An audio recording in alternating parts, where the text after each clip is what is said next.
समय की बात है। एक गांव में एक साहूकार रहता था। साहूकार के परिवार में उसकी पत्नी कलावती, साहूकार का बेटा रामदास और बहू सुलेखा रहती थी। साहूकार की बहू सुलेखा बहुत ही धार्मिक और पतिव्रता स्त्री थी। सुलेखा ठाकुर जी की बहुत बड़ी भक्त थी। एक दिन की बात है, सुलेखा सुबह ब्रह्म मुहूर्त में गंगा स्नान करने जा रही थी।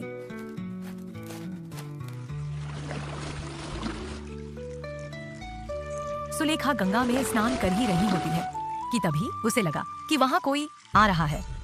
सुलेखा जल्दी जल्दी स्नान करके वहाँ से जाने लगी, परंतु जल्दीबाजी में सुलेखा की गले की मोतियों की माला गंगा किनारे ही छूट जाती है। सुलेखा के जाते ही राजा का पुत्र विजय सिंह गंगा स्नान करने के लिए वहाँ आ जाता है। अभी वापस जाते हुए अचानक राजकुमार की नजर सुलेखा के मोतियों के हार पर पड़ती है। अरे यह कितनी सुंदर माला है, किसी स्त्री की माला लगती है। शायद वह यहाँ स्नान करने आई होगी, तो यह माला भूल से यहीं छूट गई। जब उसकी माला इतनी सुंदर है तो वह स्त्री कितनी सुंदर होगी।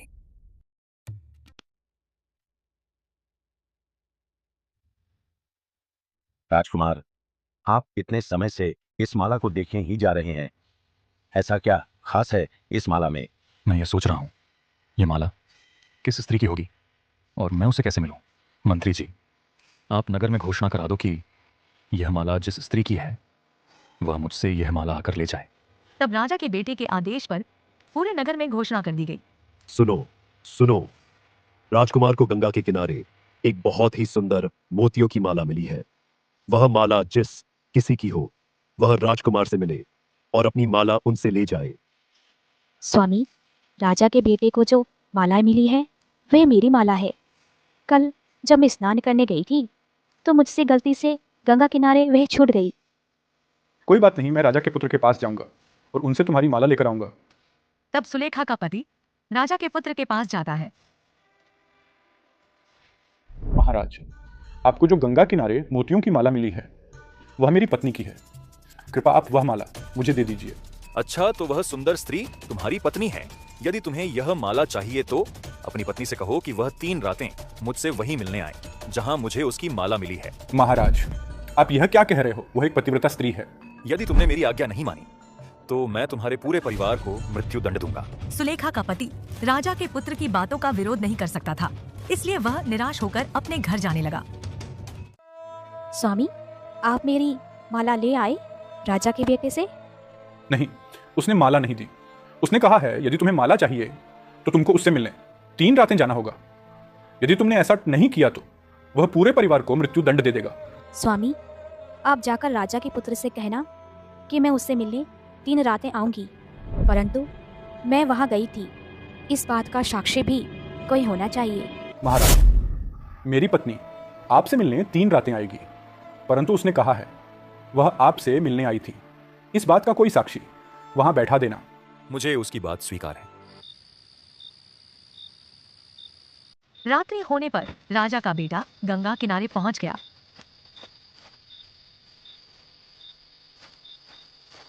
और साक्षी के रूप में एक तोते को पिंजरे में बंद करके पेड़ पर लटका दिया और एक पेड़ के नीचे बैठकर सुलेखा के आने की प्रतीक्षा करने लगा। तभी सुलेखा गंगा किनारे आ गई। प्रभु, आज मुझ पर विपत्ति आन पड़ी है। आप मेरी पतिव्रता धर्म की रक्षा कीजिए। हे प्रभु, उस पापी राजा के पुत्र को नींद आ जाए। सुलेखा के ऐसा कहते ही उस राजा के बेटे को नींद आ गई। राजा के बेटे के सोते ही सुलेखा वहां से जाने लगी और जाते जाते उस तोते से बोली, हे मेरे बात के साक्षी तोते, जब ये पापी उठे और तुमसे पूछे कि मैं यहाँ आई थी तो तुम उसे बता देना कि मैं यहाँ आज आई थी। ठीक है, मैं बता दूंगा। सुलेखा के वहां से जाने के बाद राजा का बेटा नींद से जाग जाता है। अरे मैं तो प्रतीक्षा कर रहा था, मैं सो कैसे गया? मैं गलती से सो गया था। क्या वह स्त्री यहाँ आई थी? हाँ, आई थी। अच्छा, कैसी दिखती थी वह? वो तो बहुत ही सुंदर थी, जैसे कोई स्वर्ग से उतरी अप्सरा हो। मैं भी कैसा मूर्ख हूँ, वह मुझसे मिलने आई और मैं सो गया। कल मैं नहीं सोऊंगा। आज मिलने की दूसरी रात है। मैं अपनी उंगली में चीरा लगा लेता हूँ, जिससे दर्द के कारण मुझे आज नींद नहीं आएगी। तब राजा के बेटे ने अपनी उंगली में चाकू से चीरा लगाया और पेड़ के नीचे बैठकर सुलेखा की प्रतीक्षा करने लगा। कुछ ही समय बाद सुलेखा वहां आ जाती है। सुलेखा जैसे ही पहले पौड़ी पर पांव रखती है तो वह बोली, हे प्रभु, उस पापी राजा के पुत्र को नींद आ जाए। सुलेखा के ऐसा बोलते ही राजा के बेटे को नींद आ गई। जब सुलेखा वहां से चली गई, कुछ समय बाद राजकुमार नींद से उठ जाता है और तोते से जाकर पूछता है, तोते, क्या वह स्त्री आई थी? हाँ, वो आज भी आई थी। मुझे क्या हो गया है? जब भी वह स्त्री मुझसे मिलने आती है, मुझे नींद क्यों आ जाती है? तीसरी रात राजा का बेटा गंगा किनारे पहुंच जाता है। आज अंतिम रात है। आज मैं हर हाल में उससे मिलकर ही रहूंगा। आज रात मुझे नींद ना आए, इसलिए मैं आंखों में मिर्ची लगा लेता हूँ। मिर्ची की जलन से मुझे नींद नहीं आएगी। तब वह अपनी आंखों में मिर्च लगा लेता है। कुछ ही समय बाद सुलेखा वहां आ जाती है। सुलेखा जैसे ही पहले पौड़ी पर पांव रखती है तो वह बोली, हे गोविंद, हे नारायण, उस पापी को नींद आ जाए। सुलेखा के ऐसा बोलते ही राजा के बेटे को नींद आ गई। हे तोते, इस पापी से कह देना, तीनों रातें पूरी हो चुकी हैं। अब उसके वचन अनुसार अब वह मोतियों की माला मेरे घर भिजवा दे। जब सुलेखा वहां से चली गई, कुछ समय बाद राजकुमार नींद से उठ जाता है और तोते से जाकर पूछता है, तोते, क्या वह स्त्री आई थी? हाँ, वो आई थी और तुम्हारे लिए संदेश दिया है कि 3 रात पूरी हुई। अब तुम वचन अनुसार उसकी मोतियों की माला उसके घर पहुंचा दो। मैं उसकी माला क्यों लौटा दूं? उसे तो मैंने देखा ही नहीं। मुझे तो नींद आ जाती थी। तब वह क्रोध में भरकर अपने महल चला जाता है।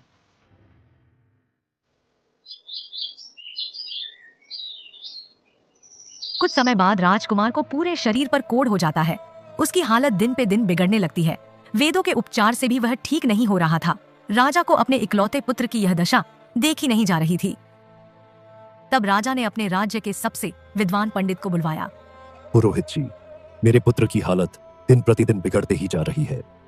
वह किसी भी उपचार से ठीक नहीं हो रहा। आप देखिए, मेरे पुत्र के साथ ऐसा क्यों हो रहा है। राजन, आपके पुत्र ने एक पतिव्रता नारी पर बुरी नजर डाली थी। इस वजह से इसकी यह दशा हुई है। पुरोहित जी, अब इस समस्या का हल कैसे होगा?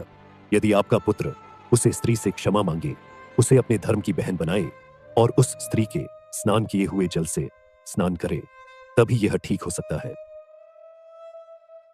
इसके बाद राजा वह मोती की माला लेकर साहूकार के घर आ गया। यह माला आपके पुत्र वधु की है। मैं इसे लौटाने आया हूं। इसे आप रख लीजिए और मुझ पर एक उपकार कीजिए। आपकी बहू के स्नान किए हुए जल से मेरे पुत्र को स्नान करा दीजिए। ये आप क्या कह रहे हैं? मेरी बहू एक पतिव्रता स्त्री है। वह किसी गैर पुरुष को अपना चेहरा तक नहीं दिखाती। आप मेरी बहू के स्नान किए हुए जल से अपने पुत्र को स्नान कराने के लिए कैसे कह सकते हैं? तब राजा ने अपने पुत्र की दशा के बारे में उनको बताया। तब साहूकार ने राजा की विनती मान ली और वह बोले, ठीक है, तुम अपने पुत्र को स्नान घर से निकलने वाली नाली के नीचे बैठा देना। जब मेरी बहू स्नान करेगी तो उसका जल नाली में से होकर तुम्हारे पुत्र के ऊपर गिरेगा। तब राजा ने अपने पुत्र को स्नान घर के नाली के नीचे बैठा दिया और उसे स्नान कराया। स्नान करते ही राजा का पुत्र बिल्कुल ठीक हो गया।